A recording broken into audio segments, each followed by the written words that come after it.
ঐকমত্যের মাধ্যমে জুন জুলাইয়ের মধ্যে সনদ তৈরি করতে পারলে ডিসেম্বরে নির্বাচন সম্ভব বলে মন্তব্য করেছেন বিএনপির স্থায়ী কমিটির সদস্য নজরুল ইসলাম খান। বলেন, কারো দল গোছানোর জন্য জনগণের ভোটাধিকার বিলম্বিত হতে পারে না।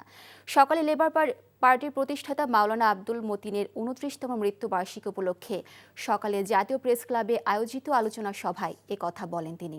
গণতান্ত্রিক অধিকার প্রতিষ্ঠায় মানুষ জীবন দিয়েছে উল্লেখ করে নজরুল ইসলাম খান বলেন, যারা কথা রাখবেন না তাদের পরিবর্তনের ক্ষমতা গণতান্ত্রিক প্রক্রিয়ার মধ্যেও রয়েছে।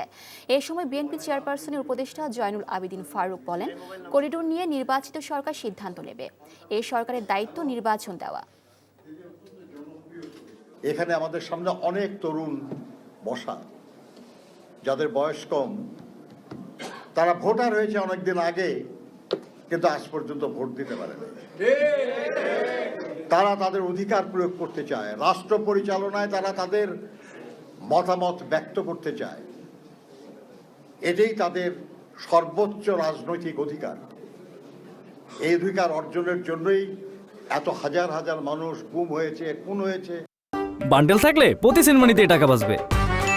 বিকাশ সেনমানি বান্ডেল কিনে জিতুন প্রতি লেনদেনে।